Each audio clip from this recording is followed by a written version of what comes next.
Adam. I am an Australian Canadian. I moved here when I was 18, and we live out in Wellesley, my wife Melissa and I, and we started Sugar and Flame Marshmallows. I don't know why, but I feel like a real connection with not just here, but the Waterloo region.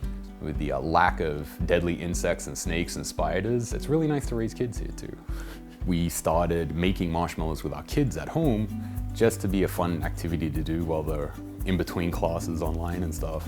And we had so many marshmallows left over that we just give them to our friends in town to help bring some joy and smiles to people. And then it kind of like snowballed into a business.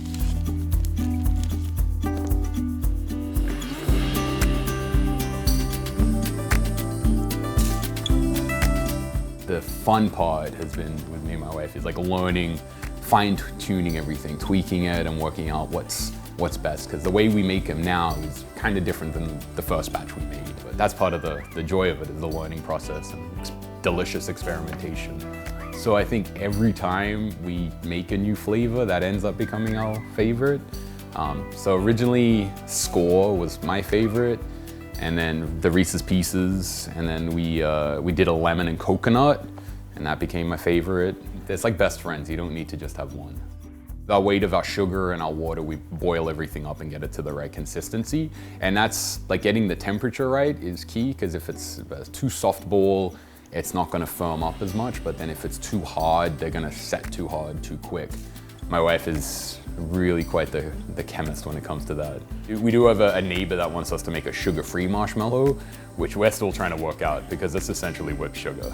We really like the aspect of working within the community and getting to know our neighbors, because once you get to know everybody, you find out that they've got little businesses or they do things as well too. So with our maple sugar, our maple syrup, we actually get it from Sandhills Maple Syrup, which is a local family business. A lot of our supplies that we get from the pantry just up on the corner, and we get all bulk sugar and corn syrup and stuff through them.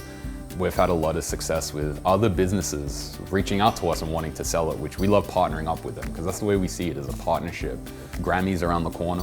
They sell the marshmallows, and they've been a really good outlet, and they love selling it, and they're awesome people. As soon as we said we were doing it, we had 3,500 people pretty much in town that were like, okay, great, we'll support you, we'll tell people. And yeah, I think that's tough to find in a lot of bigger populated areas. From a child, I'd say one of the books that stick in my head the most was Hatchet. It was a story of a kid that crashes in a Cessna plane, a light aircraft, and he's stuck out in the wilderness with a hatchet, and he's able to survive and keep himself going until he's rescued. That's probably one that sticks out in my head.